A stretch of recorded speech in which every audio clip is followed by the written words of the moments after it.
All right, let's take a look at our lesson today. So today we have a lesson on product and quotient rules.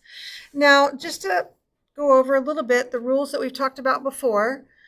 Before we have learned, we'll just flip back through here. We've learned about the derivatives of sine and cosine. We've got those.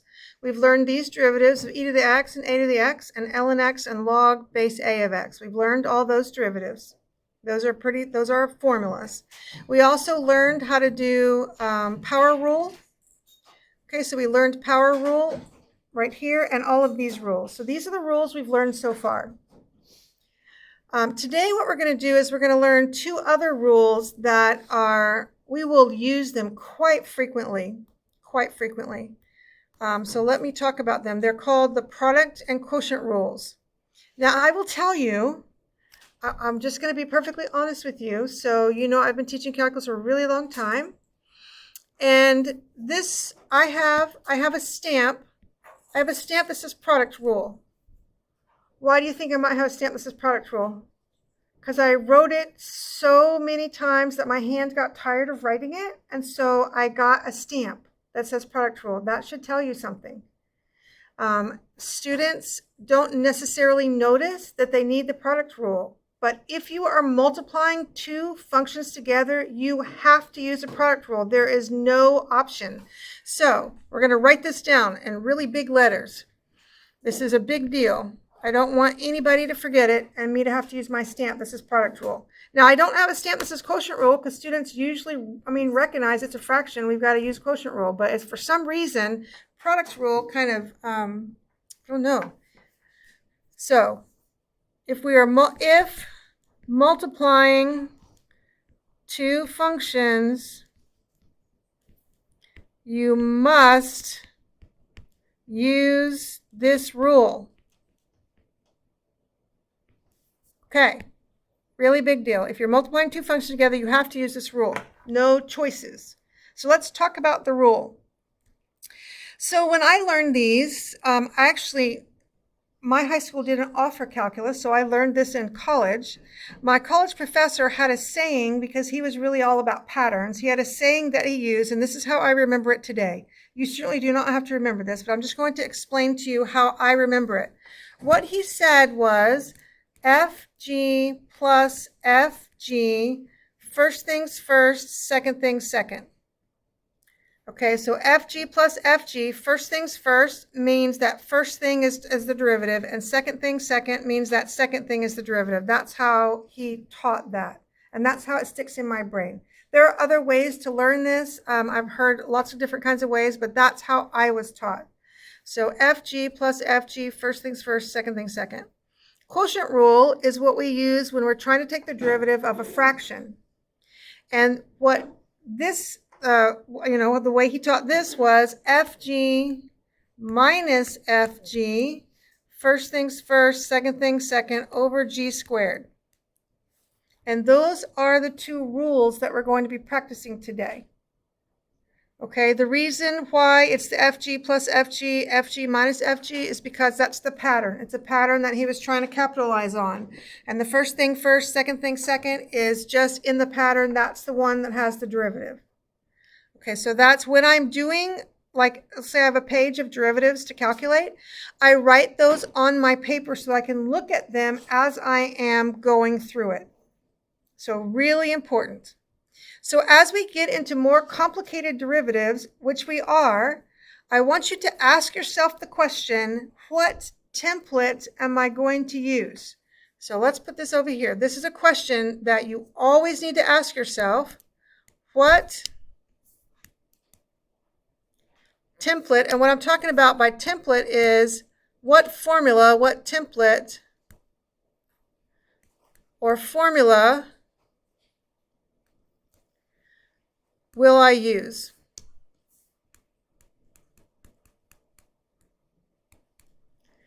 So right now we only have two choices. We have product rule and we have quotient rule. If it's the derivatives that we have been doing, we don't really need a template. That's just a formula. right? It's just a formula. The template is what I'm going to substitute into. So what will I substitute into? This is an important decision to make before you jump in and try to take a derivative. Very important, because if you don't choose this correctly, this first step correctly, then you're leading down a path that's not going to get you the correct answer. So this is something that we really need to know. We need to pay attention to. We really need to know, what template am I going to sub into? What am I going to do? All right, so we're going to look at our next two questions. We're going to practice these templates. So they're asking us to find the derivative, and our derivative is x squared. The function itself is x squared 3 to the x. All right, so hopefully we can recognize that these are being multiplied together, and these are two different functions that are being multiplied together. So what I like to do when I'm first learning is I like to label, this is function f, and this is function g. Okay, that's what they are. And I'm going to write my formula out, fg plus fg, first things first, second things second. And what I'm going to do is I'm going to go really slow, and I'm going to do each thing that it's telling me to do. Each thing. So f prime of x equals. So according to my formula, I'm supposed to take f, and I'm supposed to take the derivative of it. Okay, I take f and I take the derivative. This is f, and I'm going to take the derivative of x squared, which is 2x. Then I am just supposed to copy and paste g. Just copy paste. Don't even look at it, just copy it down. I'm just copying paste g plus. So see how this is my template right here. I'm plugging into my template. Now I'm copying and pasting f, which is x squared. Now I'm going to take the derivative of g. So the derivative of g, so 3 to the x, the derivative of a to the x, remember that formula that we learned? The derivative of a to the x is a to the x ln a, remember that? So the derivative of 3 to the x is 3 to the x ln 3. Now, I'm done with my derivative. And there's really not much I can do to make that any prettier than it is. I know we could factor. You could totally factor if you wanted to. This is an option. You could factor out 3 to the x or x 3 to the x if you wanted to. And that would leave 2 plus x ln 3. You could totally do that if you wanted to. Do you have to? No, that's fine. Probably if this were a multiple choice question, this might be the answer right here. But since I can't combine like terms when I factor, there's really no gain to that. Now, if I were able to combine like terms when I factored, then I'd have some gain right there, and I would want to do that, but I really don't have anything. So these are two different options on how you can leave your answer. And that's our very first product rule. How are we doing? Okay. So when we look at this, so what I see students doing, if they're just not thinking, if they're just going to, do the derivative, so they would just ignore the fact that it needs a product rule, and they would just take the derivative of each one and stick them together. Is this a thing? Does that look anything like this? No, that's not what we do.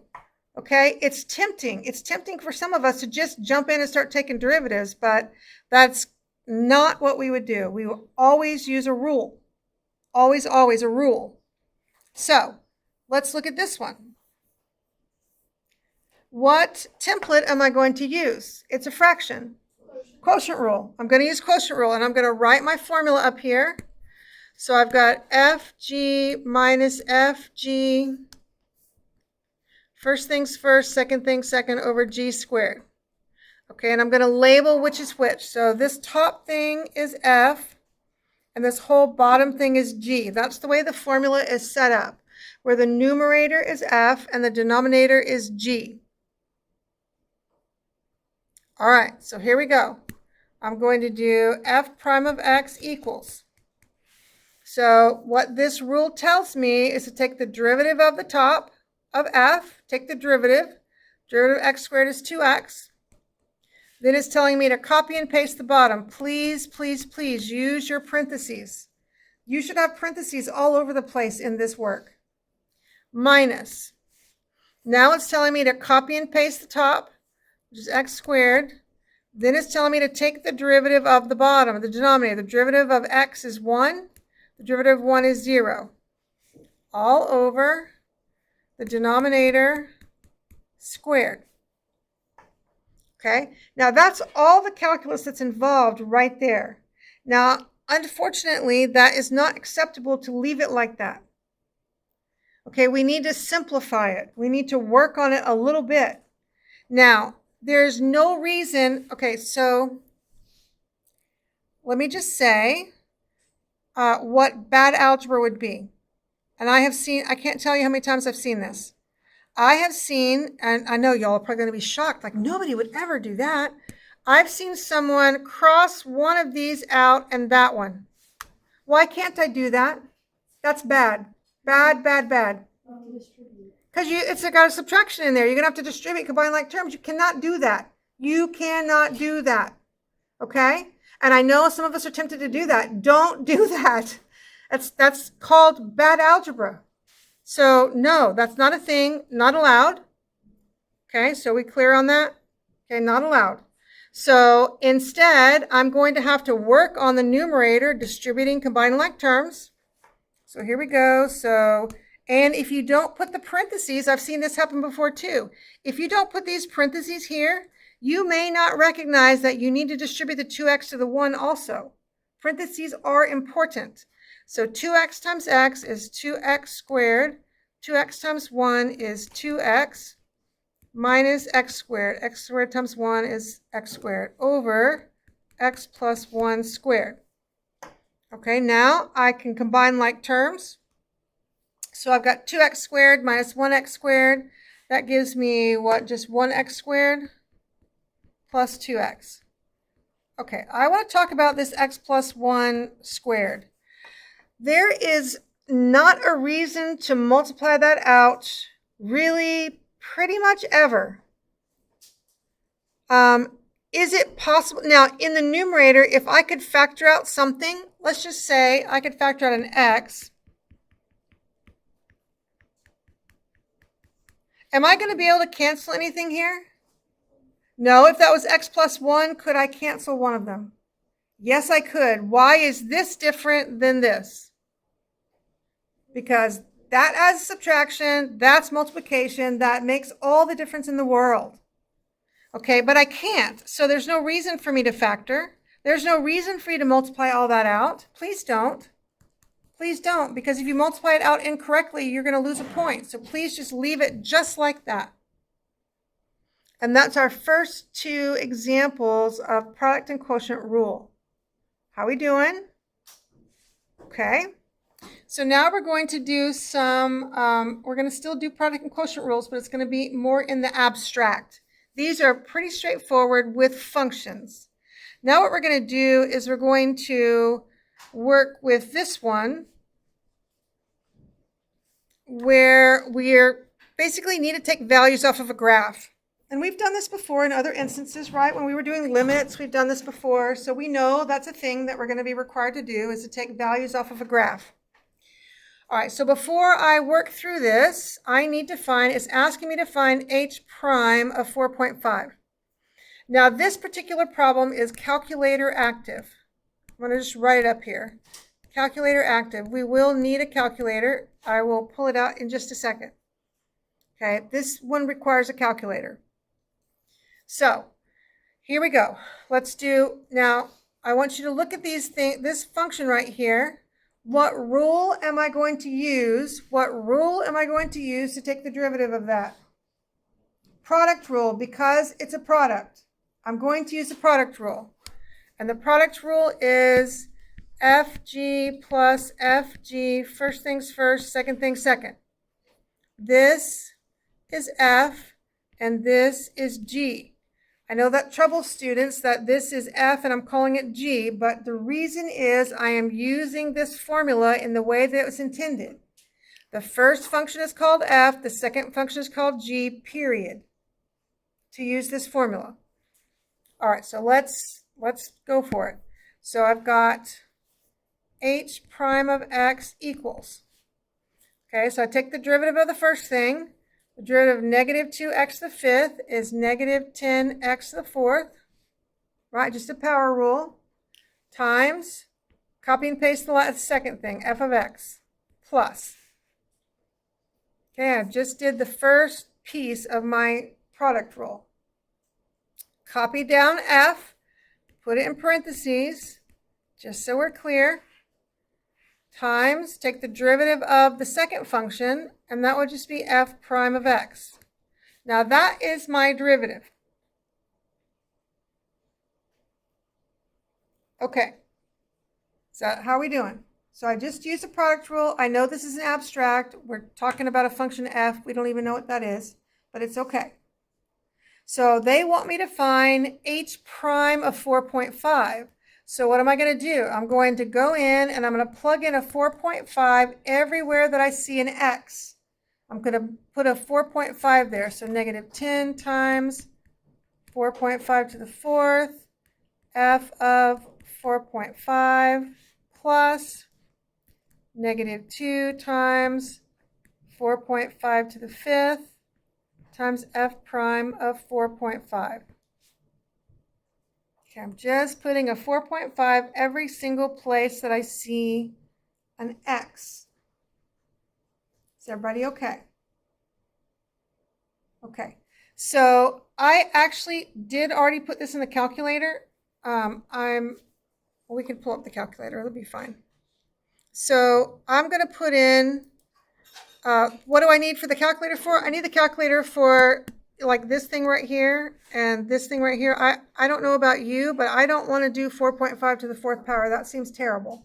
Don't you agree? That seems awful. Or 4.5 to the fifth power. No, I don't want to do that. So we're going to allow and this is calculator active. We're going to let the calculator do that business for us. Okay. So here we go. So we go in, we got our calculator, little friend. We're doing the calculator part.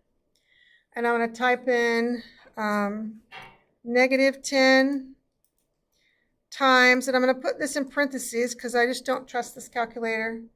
It's 4.5 raised to the fourth power. Okay, I need that number, and I'm going to have to multiply. So I'm going to hold this for just a second. I'm going to hold it. I'm not going to do this because I really want to do all this calculator stuff at the same time. So I'm going to go back to my document just so that I don't have to do this over and over again. In fact, if you hit enter here and write this number down on your paper and only use the rounded number, you're going to get in trouble with your answer. If your answer isn't accurate to the thousandths, you're going to lose a point.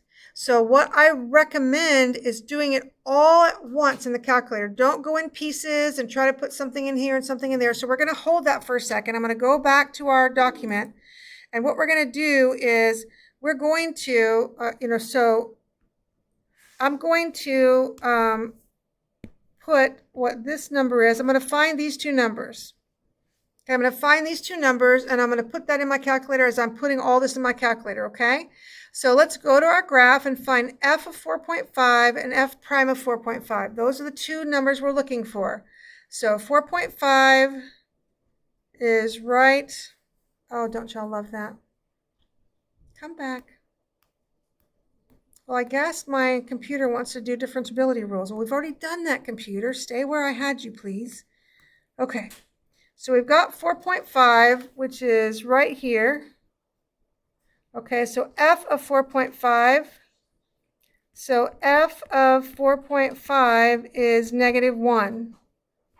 Y'all okay with that? So I'm looking at the y value at 4.5, I get a negative 1. What about f prime of 4.5? What's that? How do I find f prime off of an f graph? Slope. I look at slope. So what's the slope of this little line segment that 4.5 exists on? Yep, up 2 over 1, so 2. So f prime of 4.5 is a positive 2. So those are the numbers that I'm going to put over here in my work. So this one is a -1, and that one was a 2. Okay, are we all okay? Now, since this is calculator, what I'm going to be allowed to do is put all that stuff in my calculator and give an answer. I don't need to show any more work. I recommend that you don't show any more work than what I have written right here. Okay, so let's go back to our calculator. We're going to finish putting all this stuff in. Here we go. So I've got that, and that was times, and I'm going to put in parentheses -1. And then we had plus, and then what did we have? In parentheses, we had a -2 times, was it 4.5 to the 5th, right? 4.5 raised to the 5th power. Okay, and that little thing is going to be times by 2. Okay, is everybody okay with me putting this all in this like this? Is everybody okay? Okay, so I hit enter, and my answer is negative, oh, what, isn't that nice? It came out to like just one decimal place. That's weird, but that's what happened. Negative 3,280.5. That's my derivative. I'm going to go back to my document, and that's what I'm going to write down, and that's all I need to write down. Please don't write any more work. And like, yes, there's a math teacher telling you not to write any more work. I know that's weird, but this is on a calculator section. 3,280.5. We always go to the thousandths, but since the thousandths is 0, 0, you don't have to write that. I mean, I'll write it, but you don't have to write those 2 zeros right there. Those are optional because they don't have any meaning. All right, how are we doing? So that's an abstract one with the graph. Okay, the next one that we're going to do is not calculator active. It's an abstract one with a table. We're going to do this one with the table. Okay, so here we go. So they're telling us that h of x is this business right here. What rule am I going to use to take the derivative of h? What rule am I going to use? Quotient rule. fg minus fg, first things first, second things second, over g squared. Okay, here we go. So we're going to find h prime of x is, so if they were nice and put f on top and g on the bottom. I mean, they don't always do that, but okay. So f prime of x, copy paste g, minus f of x, copy paste, or that was a copy paste, then g prime of x, all over g of x squared, which is basically our formula. Okay, so what we want is h prime of -1. So h prime of -1 equals, we're going to have to find f prime of -1 and g of -1 minus f of -1 and g prime of -1 all over g of -1 squared. Now, where am I going to get all of those numbers? From the chart. I'm going to get it off of the table, from the chart. That's where they're all coming from. Okay, so we can do this. So I'm going to make this a little bit smaller so I can read the numbers. So h prime of 1 is, so let's see, f prime of 1, f prime of, -1, f prime -1 is 5. G of -1 is 3 minus f of -1 is 6 g prime of negative 1 is negative 2 all over, is everybody okay? Yes, thank you. All over g of negative 1, g of negative 1 is 3, and that's squared. Okay, so now it's just a matter of arithmetic, right? So we've got 15 plus 12 over 9. So h prime of negative 1 is what, 27 over 9, which is 3. So h prime of negative 1 is 3. Okay, so we have done one functions product rule, a functions quotient rule, and then we've done a product rule on abstract with a graph, a quotient rule on abstract with a table. How are we doing? Okay? Okay. So the last problem is actually a free response problem that you have one just like this in AP Classroom. So I'm doing one with you, and you will be doing, so AP Classroom, I have it set to where you can grade your own. And most of you know how to do that. If you don't, please check with me. So here we go. Here's what we're going to do. And this is calculator active. We're going to use our calculators. We are going to use our calculators, ladies. You with me? Okay. So using values of f from the table, estimate f prime of 4. Okay, f prime of 4. Are we okay? Any questions? No? Okay, questions over there? No? All right. So f prime of 4, we're supposed to estimate from the table. So let's look. 4 would be right in here, right? So I'm going to be doing, I'm going to be estimating f prime of 4 using this information. Okay, so we've done this before. We have estimated a derivative off of table. So f prime of 4 is going to be about f of 5, not f prime of 5, ladies, not f prime of 5, f of 5. Remember, we use average rate of change formula to approximate a derivative using a table. F of 5 minus f of 3 over 5 minus 3. So I'm going to find f of 5 is 4 minus, that's 4, f of 3 is negative 1 over, and go ahead and leave this. This is called the difference of the sums. So I have the difference of the sum or product, excuse me, the quotient. We're doing the quotient of the negative, the sums or differences. This is a big deal. Please don't put that to 2 yet. This is what you will get a point for, right here, this one. You don't have to write this one if you don't want to. You could even not write it. It's okay.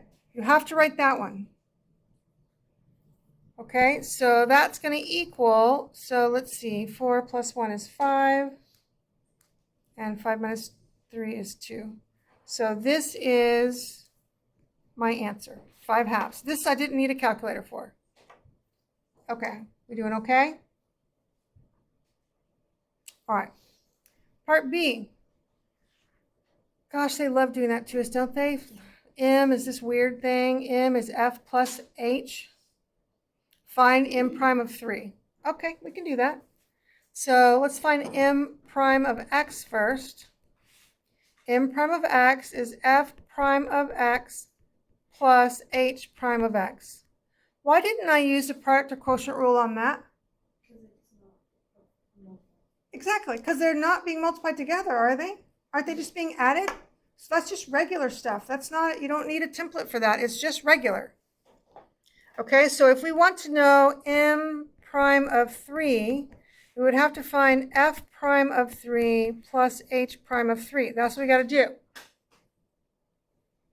Okay, so let's see what we got in the table. The table has values of f and f prime. So f prime of 3 let's see, f prime of 3 is 8.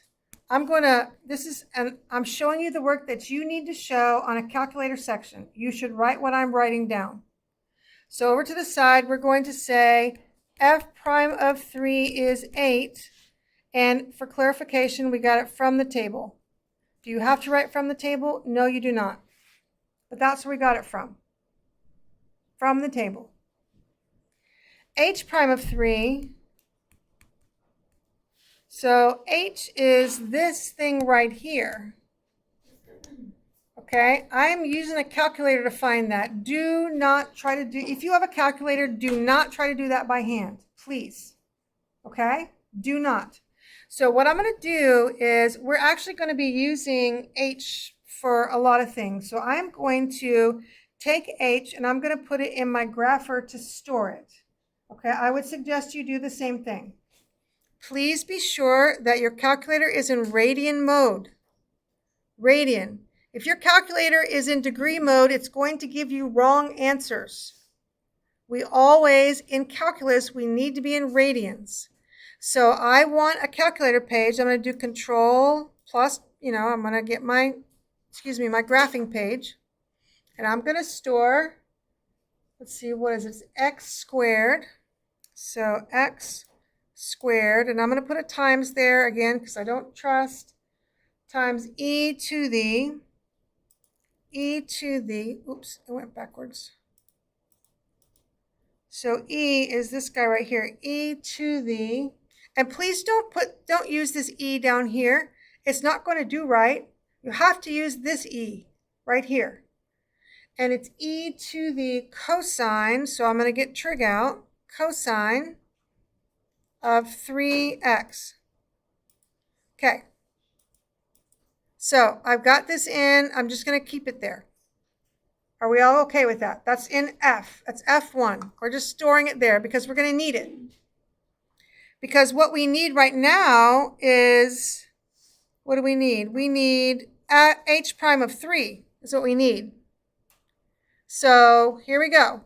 Here's what we're going to do. We're going to go to our calculator. And I'm going to go to this page. Menu. Calculus. We learned how to do this the other day, remember? Derivative at a point. My variable is x. I want my derivative at 3. That's what I want. I want the first derivative at 3. Okay?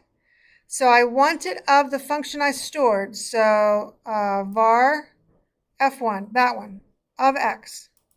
That's what I want. I want the derivative of that at 3. Enter. And I don't want that weirdness. I want Control Enter. I want that. Okay? So that number I'm going to put, here, so h prime of 3 is negative 2.061490. This is from the calculator.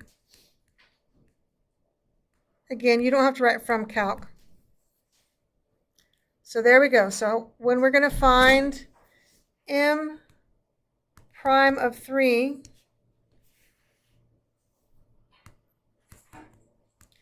we already have this written out.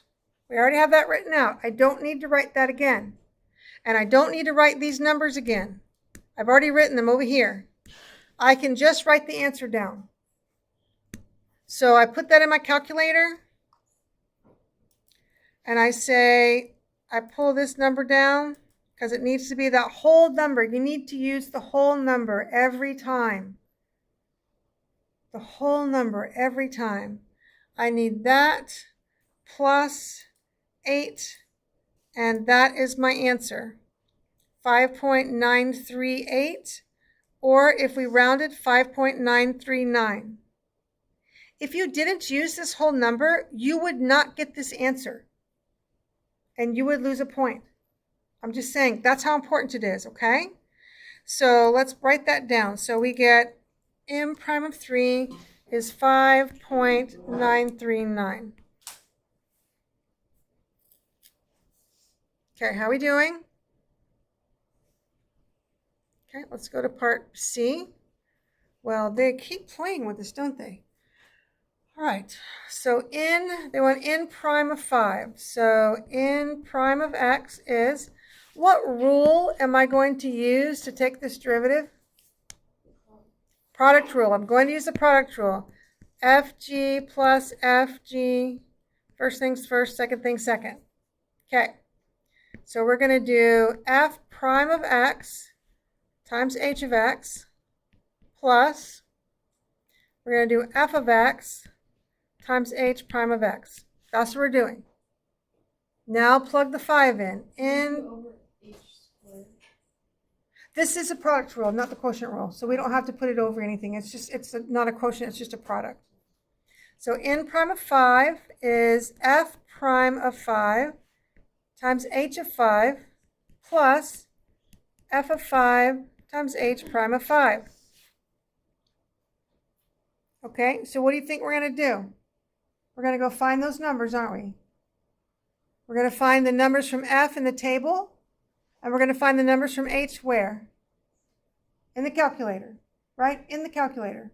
So I'm going to do this thing where I write the numbers right here, those numbers, and then I'm going to go to my calculator and put that all in my calculator at the same time. Okay? So I'm going to pull f prime of 5. So we look at our little table over here. F prime of 5 is 3, and f of 5 is 4. Okay? 3 and 4. Are we okay with that? F prime of, yes, 5 is 3. F of 5 is 4. Okay, great. So now we're going to go to our calculator.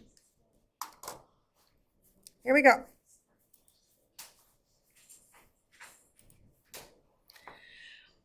All right, so what do we want? We want to put in h of 5. Okay, so h is sitting right here, h of 5. Would it be better if I erased all this stuff? Is that hard to see? Is it okay? Okay. So that times, and what was our f prime of 5?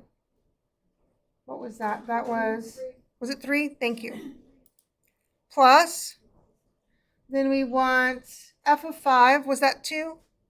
4. That was 4. Thank you. 4 times, we want a derivative here. So menu, calculus, derivative at a point, x. We want the derivative at 5 of our little friend f that we stored.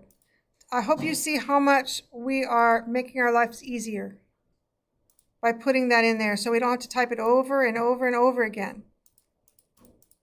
Okay, are we okay? Enter. Oh, of course I did it again. We want to do Control Enter. And it's negative 37.465. Okay.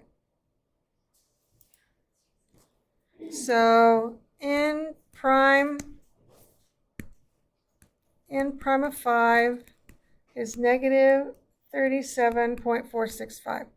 Now, are we comfortable with the calculator? Can I do the next one without going back and forth? Are we okay with calculator input? Yes? Okay, I'm just going to do the next one and just write down what the answers are, okay? So again, we're doing, what rule am I going to use when I take this derivative? What quotient rule? Going to use a quotient rule.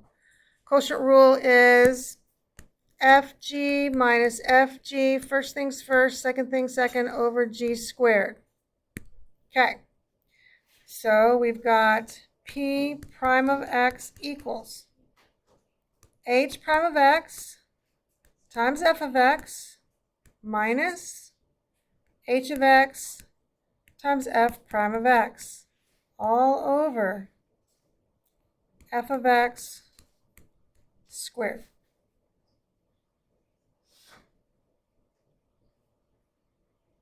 Okay. P prime of 7 equals H prime of 7 times F of 7 minus H of 7 times F prime of 7, all over F of 7 squared. Now out to the side, I'm going to write down the numbers that I found. I found that H of 7, let's do F of 7 first. F of 7, because it's just from the table, is 6, and F prime of 7 is -2. These I got from the table. Then I found, again, I would put all this in my calculator right now. I'm not going to do that, but if you were doing it piece by piece, H of 7 is 28.334809, and you would need to write a whole number. H prime of 7 is -63.023773, and these I got from my calculator. So I don't need to write anything else except P prime of 7. I put all that in my calculator, is -8.930. And there you go.